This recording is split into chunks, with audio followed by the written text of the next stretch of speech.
Everyone, जय हिंद। चलिए हम फिर आज एक आर्टिकल करें और उसमें कुछ नए वर्ड सीखें और कुछ नई चीज़ों के बारे में जानकारी भी प्राप्त करें, साथ ही साथ अपनी रीडिंग स्किल को इन्हांस करें। आज जो हम पढ़ने जा रहे हैं उसको पढ़ने से पहले कुछ जो है चीज़ों के बारे में जानना बहुत ज़रूरी है। जैसे मान लीजिए अगर हम कहते हैं कि कोई बच्चा अगर सिर्फ एक गांव में रहता है तो उसका एक्सपोज़र बस गांव भर का है। अगर वो किसी शहर में आता है तो उसका एक्सपोज़र पूरे शहर का है। फिर वो उससे बड़े जगह पे जाता है तो उसका एक्सपोज़र फिर उतने बड़ी जगह पे होता है। Exposure is a very big word because आप जितना ही दुनिया को देखते चले जाते हो, आपका दुनिया को लेकर जो आपका अपना परसेप्शन है, अपनी ओपिनियन है, वो उतना ही बदलता चला जाता है और उतना ब्रॉड होता चला जाता है। और ये एक्सपोज़र खासकर जो यंग लॉट हैं या जो स्टूडेंट हैं उनको उनके स्कूल कॉलेज वगैरह से जो है वो सबसे ज़्यादा मिलता है कि स्कूल कॉलेज, फिर उससे बड़े स्कूल कॉलेज वगैरह। तो आज जो हम हैं वो उसी जो शिक्षण संस्थान है जिसके लिए इंग्लिश में एक वर्ड है अल्मा मेटर, हम उसी के बारे में बात करने जा रहे हैं। Number 1। Number 2, we are going to talk about equity. Equity, equality and equity, ये दो वर्ड हैं। इक्वालिटी का मतलब होता है बराबर और इक्विटी का मतलब होता है ज़रूरत के अनुसार। अब इसको बहुत ही इजी तरीके से, बहुत सारे उदाहरण हैं बट अगर हम बहुत ही सिंपल तरीके से अगर हम इसको समझें कि मान लीजिए आपने जूते दिए किसी को, सबको आपने एक ही साइज़ के जूते दे दिए तो बराबरी तो कर दी आपने, बट कोई ज़रूरी नहीं है ना कि सबको उसी साइज़ के जूते आ जाएं। तो जूते अगर हम किसी को देंगे तो हम कैसे देंगे कि भाई किसके पैर में कौन सा साइज़ का जूता आएगा, यानी कि ज़रूरत के अनुसार। तो अगर आप सबको एक ही साइज़ के जूते दे रहे हैं तो आप इक्वालिटी मेंटेन कर दे रहे हैं। लेकिन अगर आप ज़रूरत के अनुसार साइज़ जो है वो घटा बढ़ा रहे हैं तो आप इक्विटी जो है वो मेंटेन कर रहे हैं। सो इक्विटी इज़ कि ज़रूरत के अकॉर्डिंग, जिसको ज़रूरत है उसके अकॉर्डिंग हम उसको वो चीज़ें प्रदान करते हैं। That is called equity. How this is related to educational institution, आज हम उसी के बारे में पढ़ेंगे। तो सबसे पहले जो हमारे पास टॉपिक है आज का वो है national institutional ranking framework, NIRF।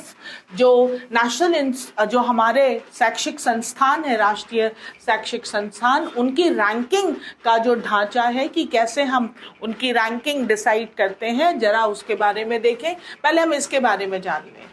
तो ये लॉन्च किया गया था इन 2015 by the ministry of education, government of India. Purpose क्या है? टू इवैल्यूएट का मतलब होता है आकलन करना, and rank higher educational institution, जो हायर स्टडी के लिए जो हमारे पास जितने एजुकेशनल इंस्टीट्यूशन हैं उनकी रैंकिंग करना। सिस्टम ट्रांसपेरेंट, क्रेडिबल का मतलब होता है विश्वसनीय, एंड रॉबस्ट, ये वर्ड लगातार आ रहा है, रॉबस्ट कई आर्टिकल में आता है। That is strong. फ्रेमवर्क, ढांचा बिल्कुल स्ट्रॉन्ग होना चाहिए फॉर परफॉर्मेंस मेजरमेंट, कि कैसा किसका परफॉर्मेंस रहा उसका मेजरमेंट करने के लिए। बेनिफिट, हेल्प इंस्टीट्यूशन बेंचमार्क, तो जो इससे होता क्या है कि क्या बेंचमार्क होना चाहिए, कहाँ तक पहुँचना है वो, एंड गाइड्स स्टूडेंट्स को गाइड इससे हेल्प मिलती है, पेरेंट्स एंड पॉलिसी मेकर्स, और साथ ही साथ पॉलिसी बनाने में भी जो है इस रैंकिंग का जो है वो एक महत्व होता है। Objective of NIRF to provide a transparent ranking system based on objective यानी उद्देश्य, verifiable यानी कि जिसकी सत्यता को चेक किया जा सके, यानी जो ये सच है या नहीं है, और क्राइटेरिया, verifiable क्राइटेरिया, ऐसे मापदंड जिनको हम चेक कर सकते हैं। टू फॉस्टर यानी कि उपलब्ध कराना, क्या चीज़? कॉम्पिटिटिवनेस, प्रतिस्पर्धा एमंग इंस्टीट्यूशंस के बीच, ताकि वो एक दूसरे से हेल्दी कंपटीशन करें ताकि वो बेहतर बनने की कोशिश करें। Encouraging continuous improvement in quality and performance, ताकि वो अपनी क्वालिटी को और बेटर करें ताकि रैंकिंग सिस्टम में वो और अच्छे उस पर आ पाए। To assist students and parents in making informed decisions, और स्टूडेंट्स को और पेरेंट्स को जो है वो एकदम सूचित रखें अबाउट हायर एजुकेशन, उच्च शिक्षा के लिए। To support national education planning, जो हमारी जो नेशनल एजुकेशन प्लानिंग होती है उसमें हेल्प हो, research funding and policy formulation. और टू अलाइन विद किसी चीज़ के साथ चलने रहना, the goal of the national education policy NEP 20 particularly in terms of transparency, inclusion is a very important word, यानी कि समाज के हर वर्ग को इसमें जो है वो शामिल किया जाए, एंड क्वालिटी अश्योरेंस, और साथ ही साथ क्वालिटी या जो है वो उसकी एक अश्योरेंस हो, यानी कि वो जो है वो निश्चित किया जाए।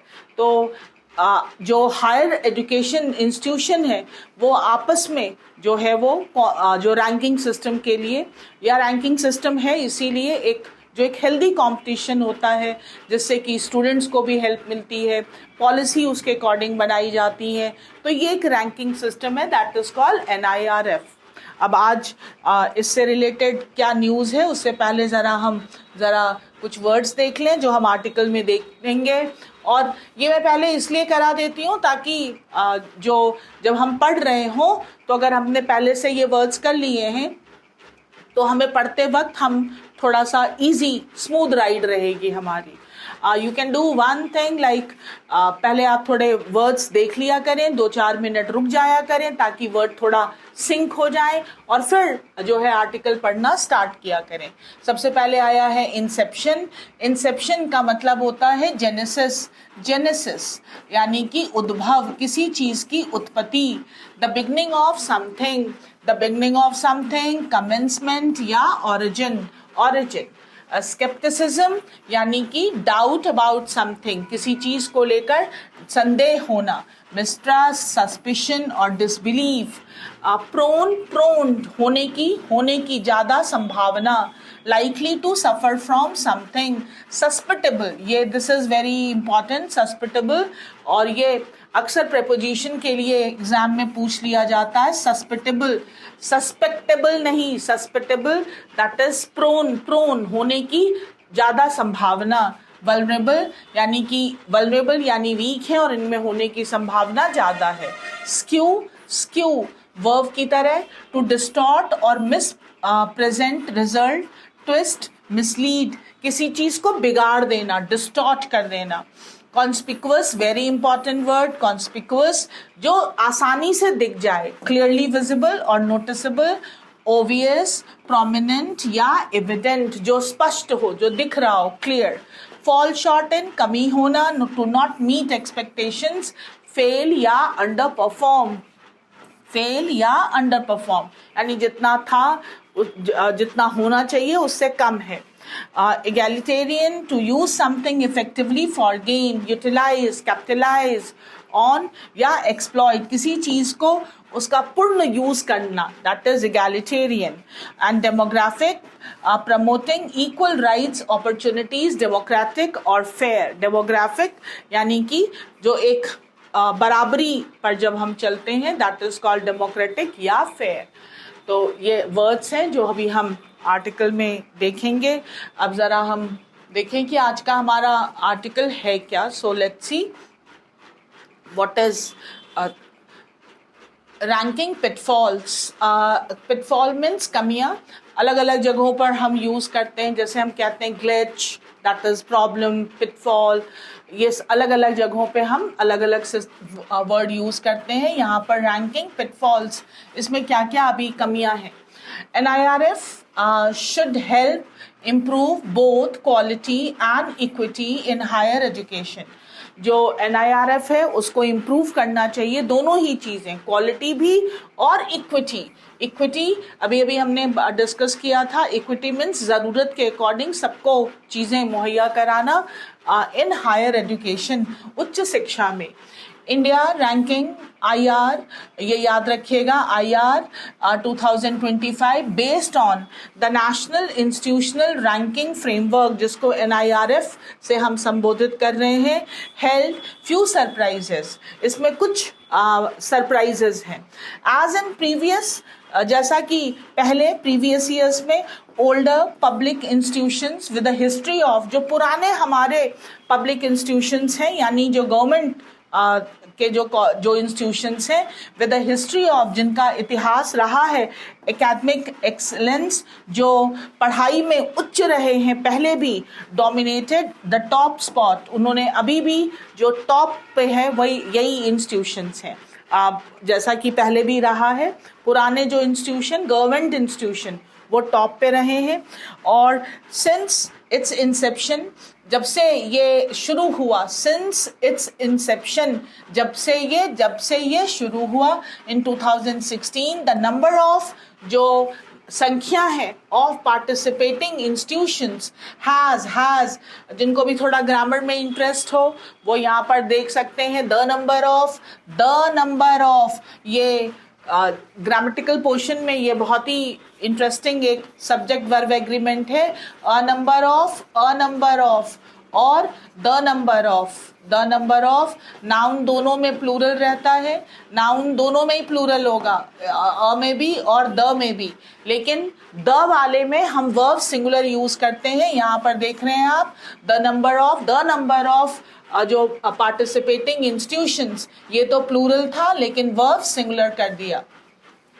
इंस्टीट्यूशंस हैज ग्रोन सिग्निफिकेंटली, जो संख्या है इंस्टीट्यूशंस की वो काफ़ी जो है वो बढ़ी है, फ्रॉम 3565 टू 3565 से 14,163 हो गई हैं। एंड द स्कोप हैज़, और जो इसका स्कोप है हैज़ एक्सपैंडेड, वो भी जो है वो बढ़ गया है, फ्रॉम 4 कैटेगरीज टू 17, जो पहले 4 कैटेगरीज थी अब वो 17 कैटेगरीज में आ गई हैं। स्पैनिंग यानी विस्तार हुआ है, a wide range of higher education sector, जो हायर एजुकेशन सेक्टर में जो एक स्पैन विस्तार हुआ है, बता रहा है कि जो इस संख्या से इस संख्या तक आ गया है, संख्या काफ़ी उसमें बढ़ गई है और वो एक्सपैंड भी हो गया है, उसका जो कैटेगरीज हैं वो भी एक्सपैंड हो गई हैं और एक अच्छा सेक्टर हो गया है। हाउएवर, हालांकि द रैंकिंग पैरामीटर्स, जो रैंकिंग के पैरामीटर्स हैं यानी कि मापदंड हैं, are still far from perfect, लेकिन ये परफेक्ट नहीं है, यानी किन आधारों पर रैंकिंग की जाती है वो अभी परफेक्ट नहीं है। इंस्टीट्यूशंस आर इवैल्यूएटेड, इनका जो आकलन होता है बेस्ड ऑन 5 की पैरामीटर, उसके 5 मुख्य जो है वो मापदंड है। Teaching, learning and resources, teaching, learning and resources, इसको वेट दिया जाता है 30%। फिर रिसर्च एंड प्रोफेशनल प्रैक्टिस, इसको भी वेट दिया जाता है 30%। और ग्रेजुएशन आउटकम, रिजल्ट क्या आया, दैट इज 20%। आउटरीच, कहाँ तक आप उस इंस्टीट्यूशन की पहुंच कहाँ तक है, पहुंच इन द सेंस नॉट ऊपर वाली बात कर रहे हैं स्टूडेंट्स में।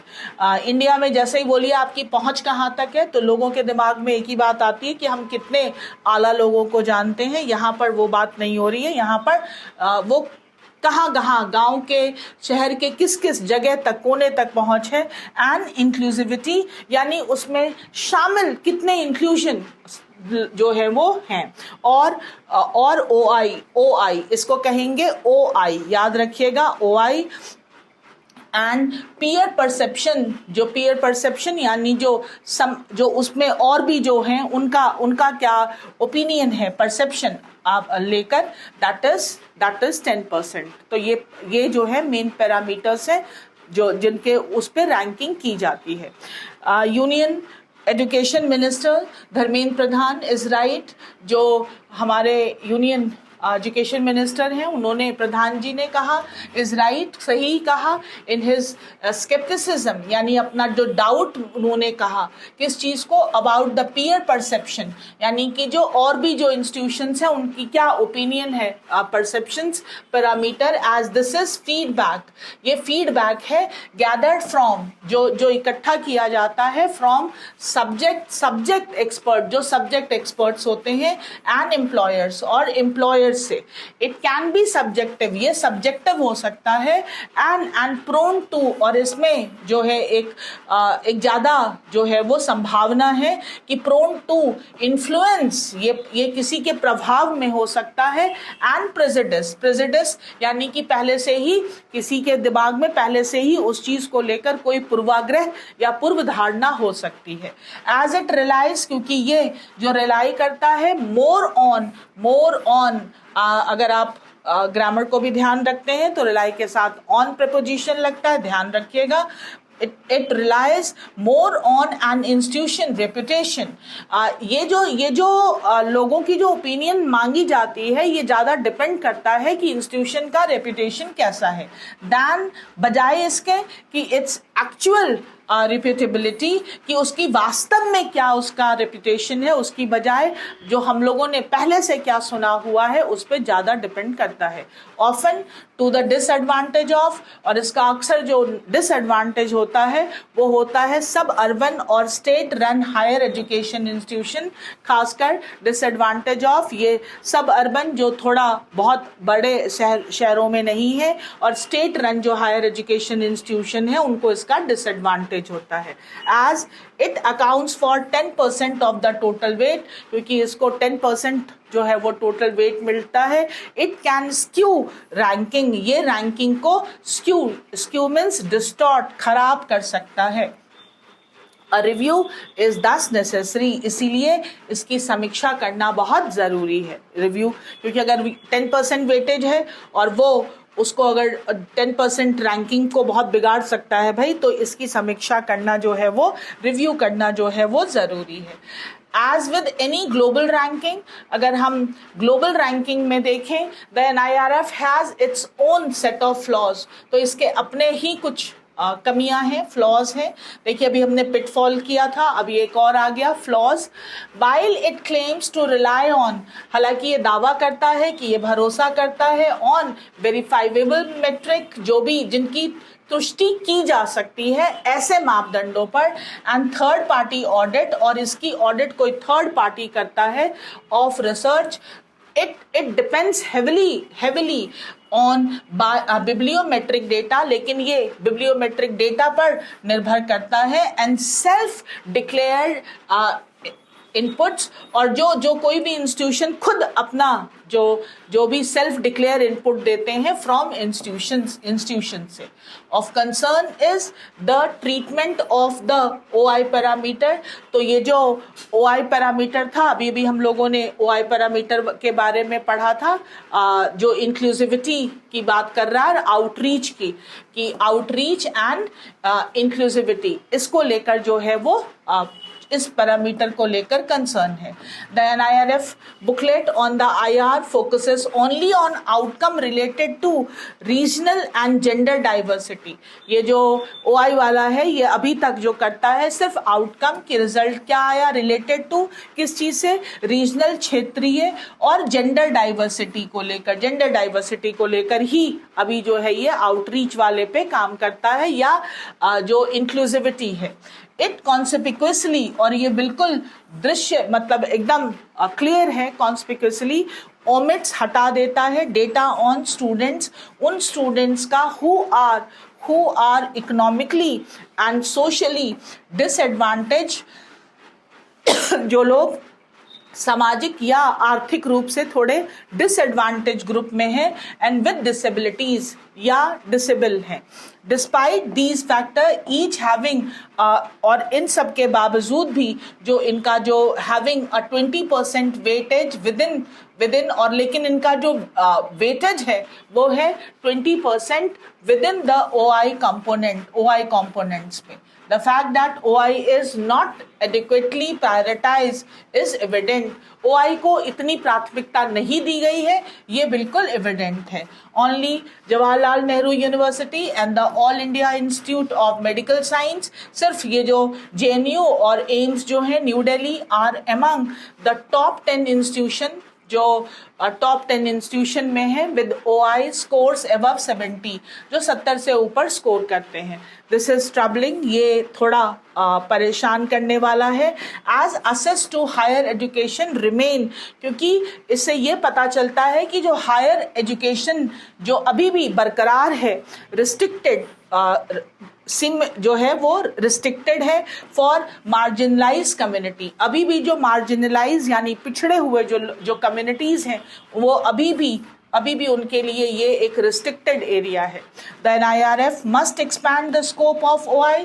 जो ये रैंकिंग सिस्टम है उसको OI फिर से बता दें, OI जो बात करता है आउटरीच और इंक्लूसिविटी. टू इंक्लूड, इनको इंक्लूड करना चाहिए इंस्टीट्यूशनल अडहेरेंस टू कम्युनल रिजर्वेशन, कि जो एडहेरेंस यानी फॉलो करना चाहिए कम्युनल रिजर्वेशन, यानी कि हर कम्युनिटी का यहाँ पर एक सुरक्षित जो है रिजर्वेशन हो. पॉलिसीज इन फैकल्टी रिक्रूटमेंट, कहाँ पर करें, तो फैकल्टी जो भी वो अपने फैकल्टी को रिक्रूट करते हैं वहाँ पर भी इस चीज़ को रिजर्व रखें. Central institution continue to fall short in filling vacancies. जो हमारे सेंट्रल इंस्टीट्यूशन हैं वो भी उनमें कमी है. किस चीज़ के लिए, जो खाली जो पोस्ट हैं vacancies for the OBC, SC and ST categories, ये खाली जो वैकेंसीज रहती हैं लेकिन सीटें भरी नहीं जाती. सच अफर्मेटिव एक्शन इज क्रूशियल. ये इस तरह का एक्शन बहुत ही क्रूशियल है, बहुत ही संवेदनशील है, महत्वपूर्ण है फॉर इंडियाज प्रोग्रेस, भारत के प्रोग्रेस के लिए. एज एन एगलिटेरियन नेशन, ऐसा नेशन जो कहता है कि हम इक्विटी पे काम करते हैं. Also the IR must become more than, और ये जो इंडिया रैंकिंग है, more than just an annual ritualistic, ये एक वार्षिक और सिर्फ एक रस्म अदायगी वाला इवेंट ना हो, इससे ज़्यादा इसको हमें और इसको अच्छा करना चाहिए. Its insight should be use to address, इससे जो भी हमें रिजल्ट मिलते हैं, इंसाइट मिलता है, उसको हमें यूज़ करना चाहिए जो एड्रेस करने के लिए, डीप रूटेड इशू संबोधित करने के लिए, हैंडल करने के लिए, जो हमारे बहुत ही गहरे जो डीप रूटेड मुद्दे हैं, सच एज जैसे कि इंडियाज रीजनल इम्बैलेंसेस, जो क्षेत्रीय जो इम्बैलेंस है, यानी कोई क्षेत्र बहुत डेवलप है, कोई नहीं डेवलप है, वो जो इम्बैलेंसेस हैं. शॉर्टेज ऑफ फैकल्टी, जो फैकल्टीज की कमी है विद डॉक्टरल क्वालिफिकेशन, जो डॉक्टरल जिनकी क्वालिफिकेशन हो outside the top 100 institution, in 100 institutions के अलावा भी. Over 50% of management in institutions reporting zero research publication.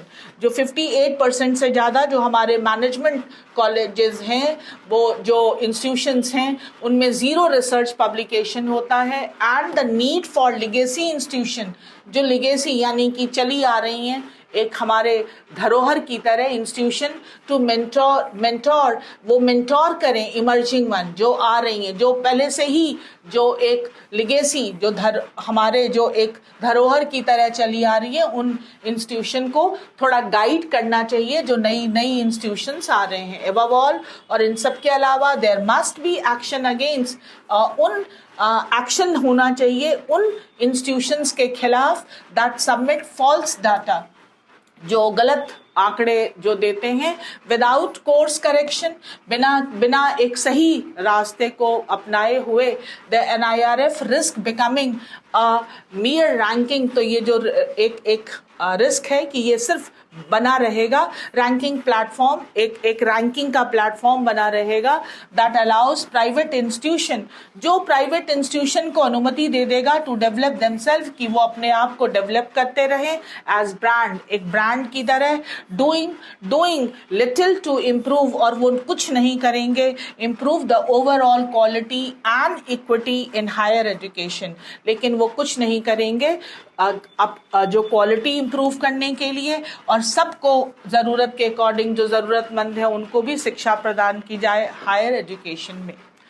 Ranking system में जो टॉप जो कॉलेजेस होते हैं जिनके बारे में लोगों ने पहले से भी सुना होता है, और जो बड़े शहरों में हैं उनकी ब्रांडिंग होती है और वो हमेशा उसमें आ जाते हैं, लेकिन उससे लोग प्रभावित भी होते हैं। तो अगर हमें इसको ठीक करना है तो हमें थोड़ा इस चीज़ पर ध्यान देना होगा कि लास्ट में यही कहा गया है कि फॉल्स डेटा ना हो और सही से इसको अगर किया जाए, वरना जो प्राइवेट इंस्टीट्यूशन है वो जो है अपनी ब्रांडिंग से टॉप पे आ जाएंगे, और फिर इससे जो हमारी पॉलिसी मेकिंग या एक जो इक्विटी वाला यानी सबको इंक्लूड करने वाला जो है वो भी हमारा डैमेज होगा।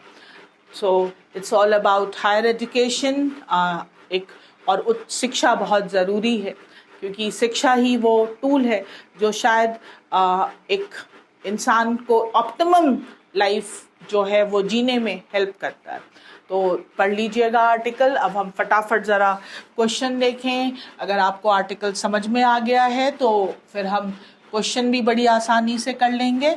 सो लेट्स सी कि आप कितना कर पाते हो। और क्वेश्चन अटेम्प्ट करने से पहले आई अर्ज यू पीपल कि अगर एक बार में नहीं आता है तो फिर एक बार और आर्टिकल आप खुद भी फिर से पढ़ने की कोशिश किया करें।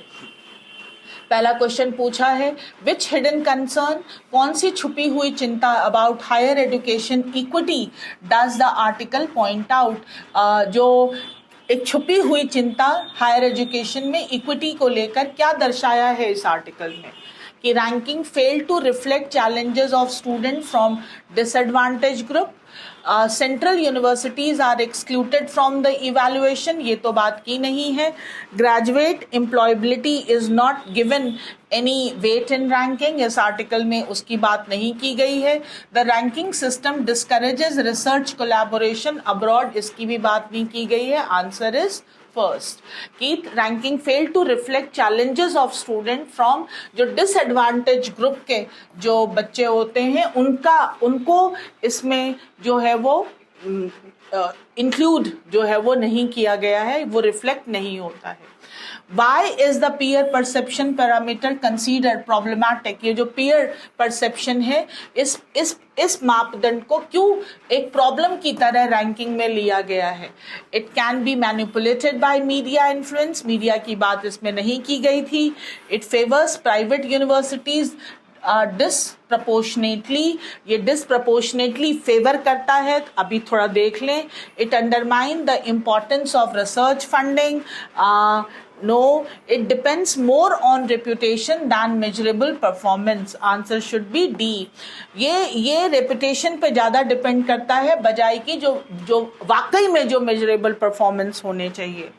What underlying limitation of the NIRF ranking does the article reveal? Reveal का मतलब होता है उजागर करना, एक्सपोज करना। तो किस चीज़ को कौन सी लिमिटेशन को जो है वो ये रिवील करता है। They rely too heavily on financial indicator of institution, इसमें बात नहीं की गई थी। They ignore social justice by sidelining inclusivity and assessment, इसकी बात की गई थी। They overvalue student participation in survey, नई बात की गई है। और last, they give excessive weight to international, बात नहीं की गई। Answer should be B, they ignore, क्योंकि पूरे आर्टिकल में हमने यही बात की कि सोशल इंक्लूजन नहीं है इसमें। जो है वो मार्जिनलाइज जो है उनका जो है वो कितना इसमें इंक्लूड है, उनको उसका असेसमेंट नहीं है उस पैरामीटर में। यही इस आर्टिकल में मेन बात की गई थी। तो answer should be B. Article कर लीजिएगा और वोकैब भी, और फिर हम मिलेंगे अगले आर्टिकल में। थैंक यू, जय हिंद।